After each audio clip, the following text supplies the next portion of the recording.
Are you sick of hearing and talking about AI? Is it good for you? Is it bad for you? Will it take your job? Is it going to end the world? Well, don't worry, you're not alone. There seems to be growing pushback toward AI and how it's seeping into our everyday lives. I'm Stefanie Dekker, and welcome to The Street.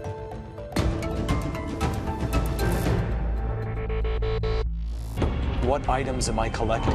The items you should collect depend on your needs. What are my needs? Needs can vary, but the most common are health, food, shelter, and companionship. Do you have companionship? Emily is my AI friend trapped inside my pendant. I think the closest relationship that I would describe talking to an AI like this to is honestly like God. New Yorkers are responding to it by vandalizing it. Just left and right, vandalizing it all over the subways. I hope that everybody who is like making this AI art, who's making it and saying like, oh my God, we should be using this more in our artistic fields. We should be using this more in making movies and making music and making art. All the people who say this, I hope that you only get to watch AI generated and slop for the rest of your life. I don't like AI. AI sucks. I want to interact with a human. So shut up about AI. Now, AI is everywhere. It's on our social feeds, it's in our workplace, it's even shaping some of our personal relationships. It's changing how we live faster than we can actually keep up. And not everybody is happy about it. And today we're going to look into why people are pushing back, and can we even stay in control in this AI-driven world? Well, to discuss all of this today, we're going to be joined by three guests. The first is Doty, an audiobook narrator that has seen AI flood her profession, and she joins us from Marbella in Spain. April, I saw you laughing there, agreeing to our scene setter. How do you feel about AI? I think you really hit the nail on the head with some of those videos, getting to the heart of the real problem with AI, which is that it's trying to replace humans. It's getting in the way of us expressing our real feelings through art and through everyday conversation. And we're relying on it for everything. We're relying on it to identify our problems, to solve our problems. We don't stop to think about the different solutions that there could be. We ask ChatGPT for the solution. It's like an oven that you put your problem into and you just wait for it to rise and mature, and you don't know what's going to come out. And so, it's taking away our impulse to sit and think about solutions, and also our impulse to create based on, connecting with our own feelings. Sitting in the silence and thinking, what do I really feel about this? And how do I want to articulate it through poetry or through art or through sharing a story?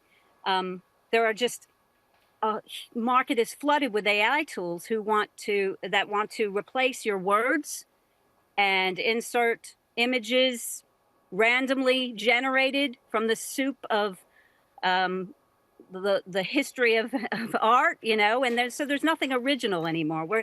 We don't have the chance to sit with ourselves and to, really communicate what we mean. And that is disrupting our work, our art, our relationships. And that's I think you got to the heart of it. And it's a real problem. You have a very interesting job. You are you're a narrator for children. So what does that mean, right? You are basically doing different characters. You're using your voice, emotive, you're using emotions, sounds. So how do you feel when you see AI doing that, particularly when it comes to children who are growing up where these kinds of things are so important, surely? Yes, I am an audiobook narrator, and I do many genres. Children's is one. I do mysteries and thrillers and nonfiction too. But yes, as an audiobook narrator, I'm really listening to what the author intends to communicate through a story. And then I apply my own lens and my own experience when I'm reading the words on the page. So what you're getting is the author's original intention, what they mean, and then also applied on top of that, what I'm experiencing through the story. So in fact, it's a really human piece of art through two human beings. And yes, I do a range of voices and accents to bring the characters to life. And there are at least 10, mainstream AI voice tools that you can access to create voice narration, but none of them will have a human being inside them. They're essentially empty. They don't have the meaning that was, the human that's inside of a story. And how often are you seeing this happen? Have you seen people lose their jobs? Are you seeing this becoming an increasing trend that's replacing what you do? I think the internet is flooded with AI voices, commercials and videos, and it's being used a lot commercially for short form audio. I'm an audiobook narrator, so I do long form audio. I'm reading a book that's 30 hours long. I don't think anybody wants to listen to a robot reading them a story for 30 hours. So I don't think that AI is going to replace me, but it's insulting to see it replace any actor. Because this is the most human thing we could do, is share our stories. A robot will never feel fear or rejection or love. And so how can it possibly communicate these things? That's a very interesting point. And there is a growing pushback. Gen Z are becoming increasingly frustrated with AI too. So this is a bit of a trend, so much so that they've actually come up with a term to diss AI. What is it? Clanker. It started off as a joke, but you know what? I think it's starting to get a little bit more serious. Because, okay, you call a business for customer service. What do you get? A clanker. You're a teacher and you're grading your students' papers. What do you get? Clanker words. The car on the road that's cutting you off, that's not even a human being. That's a Waymo clanker. And I love this term personally because it kind of feeds that human need to be hateful towards a group. But luckily, the group is robots that are created to be the way that they are, that don't have any feelings. So it's kind of fun. And I think it's going to catch on. I think people are going to start meaning it, okay? April, what's the feeling amongst your friends? Is this just you? Is everybody feeling this way? Well, I think all human beings are tired of robots impersonating us and pretending to be our friend. I'm sure you probably have conversations with Alexa where you try to, test Alexa's sense of humanity. We all feel this. We don't like feeling that a robot understands us, because they don't. And it's wrong to pretend that they do. So let me just pick up there, because even if we're aware that we need to limit our AI use, and that some of us who exactly think it's too much, some of the people around us might not be. Here's one user's playful take on how to react to that. I'm actually not sure. Let me ask ChatGPT. What? Sorry. I asked ChatGPT and, well, I asked the birds.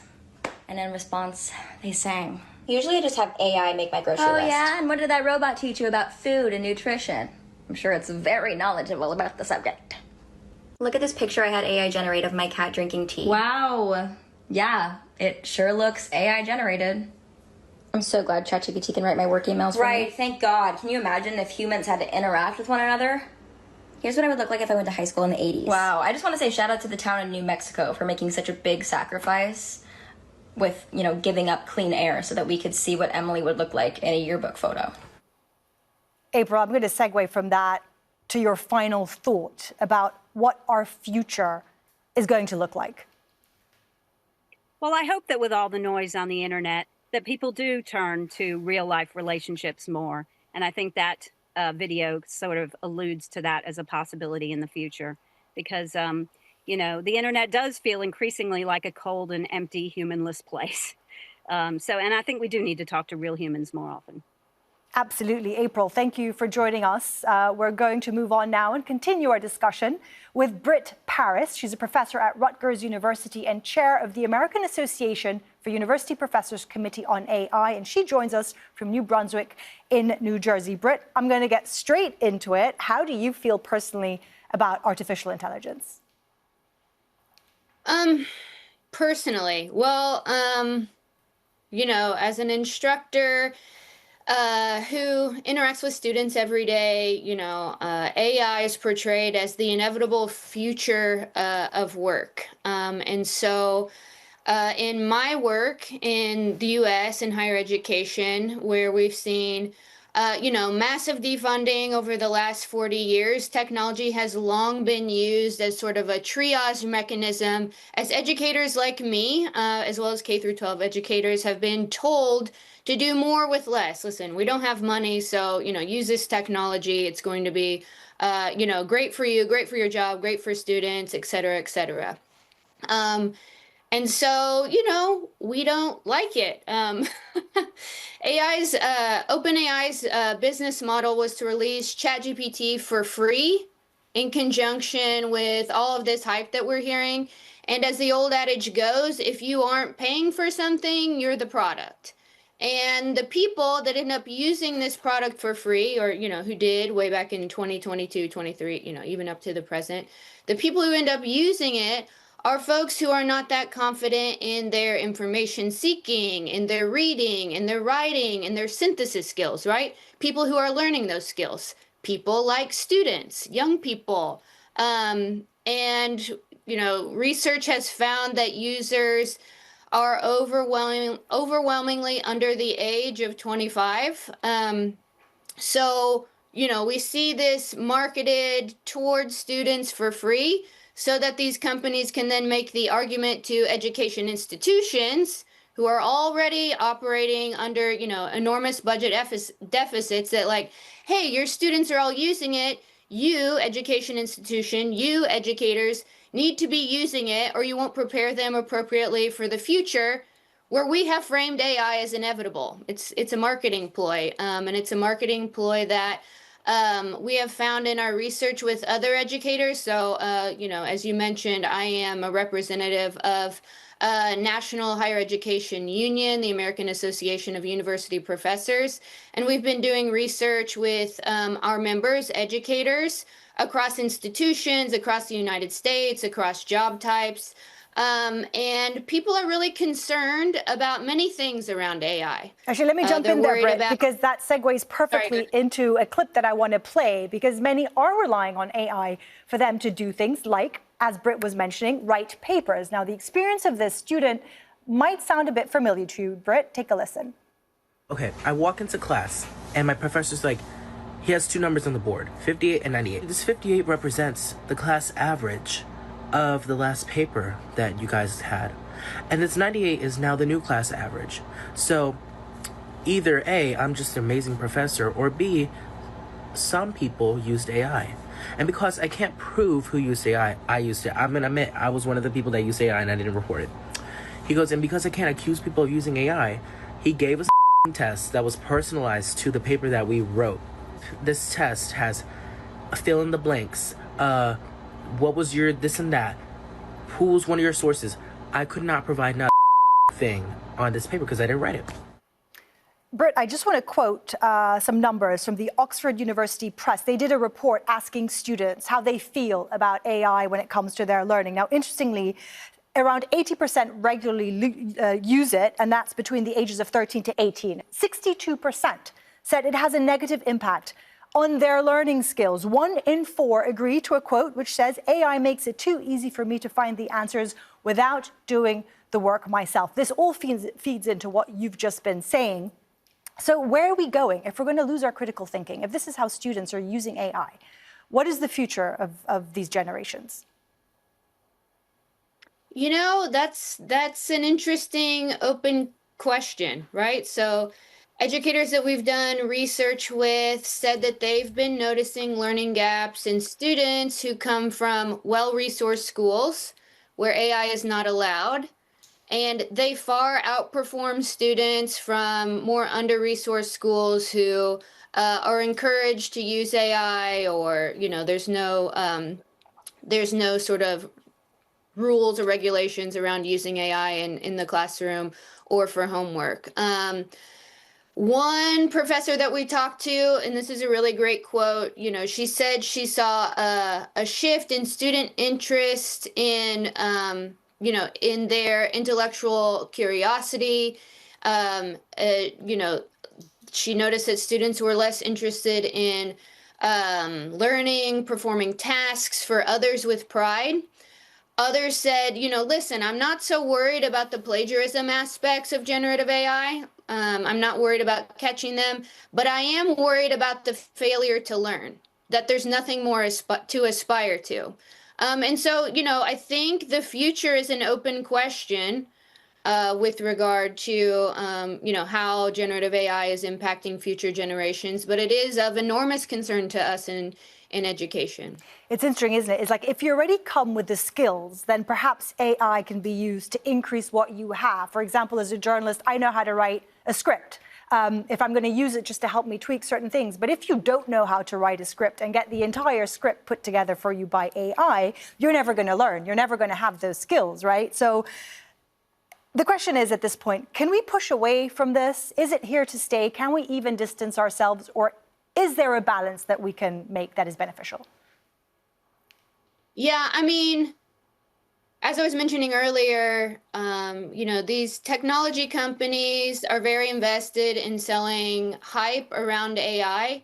And this is partially because these technology corporations, other corporate sectors, the government, whoever, they're heavily invested into AI. And they're interested in AI in particular because it uses this data that tech companies have been hoovering up over the last 20 years or so to turn it into something profitable. And they've gambled our entire economy on this technology that doesn't do what it claims to do, and it's not paying off. I think this idea that AI is inevitable is something that we can really push back on. They want our buy-in. They need our buy-in to make this technology profitable. And, there are simple things we can do from, just abstaining from using technology or using generative AI technology, as well as, talking with, friends, colleagues, coworkers, whoever, to encourage them to do the same. I think that video that you showed during April's segment is something that, is an easy lift, right? Whenever you're trying to encourage your, the actual people that you interact with to refrain or sort of pull back or pump the brakes on their generative AI use.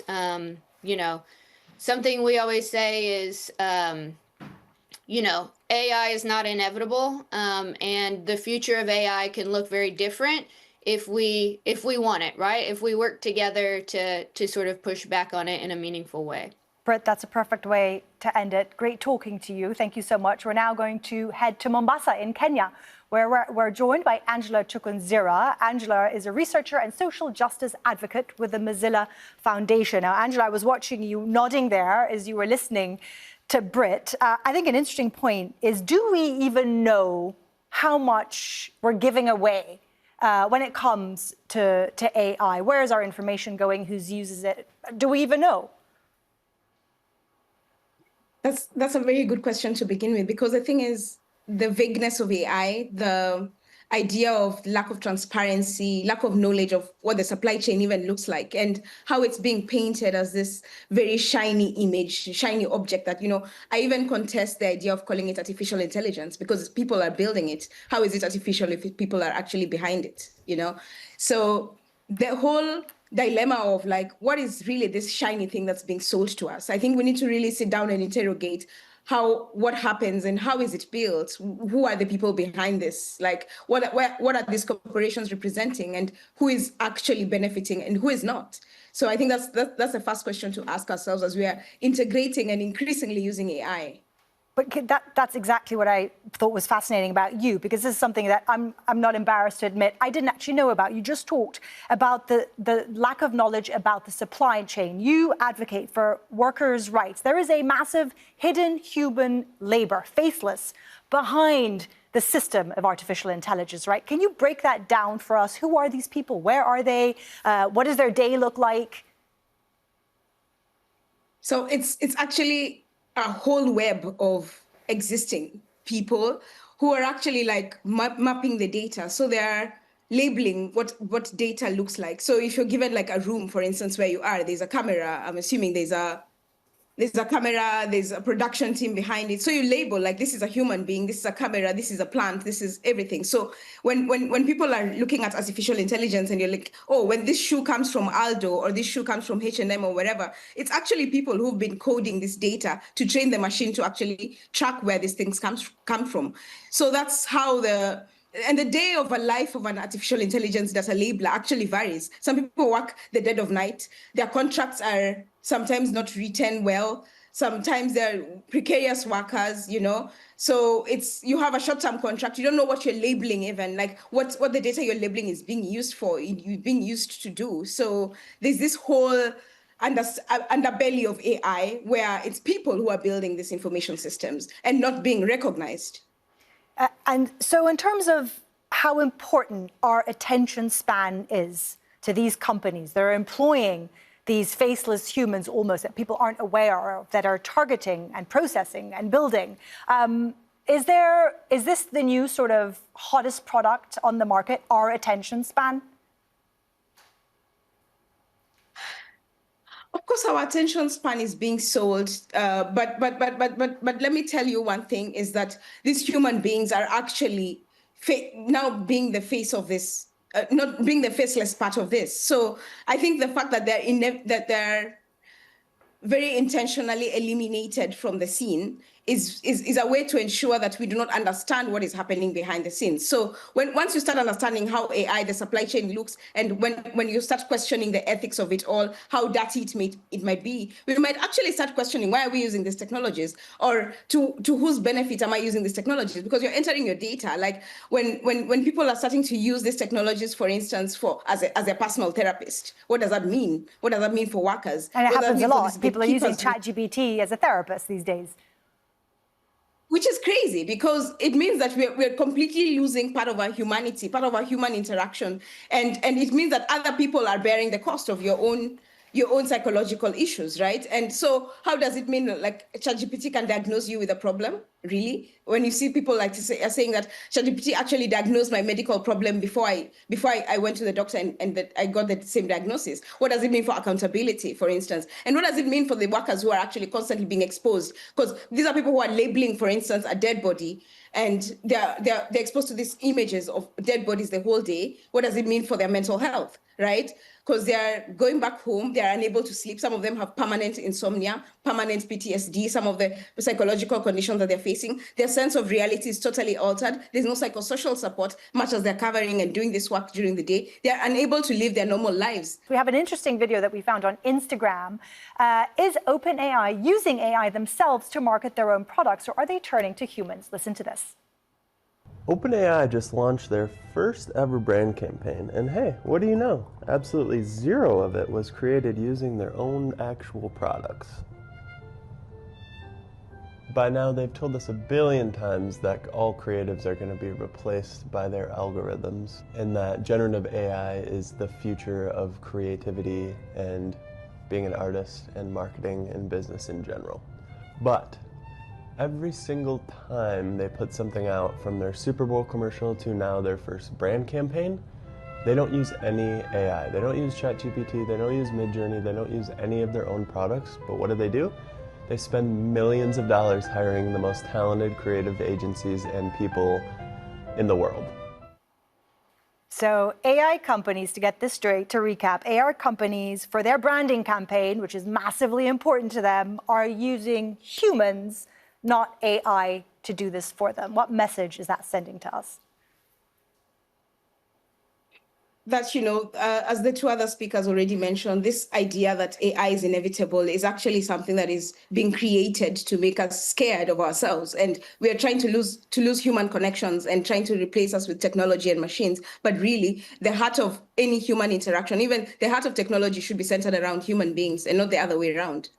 So do you think, I've been asking all three of you, what you think our future is going to look like? Because AI is here to stay, whether we like it or not. Can we control it? Can we put the brakes onto it? Or are these companies just, well, is AI going to outsmart us at some point? That's a whole other conversation.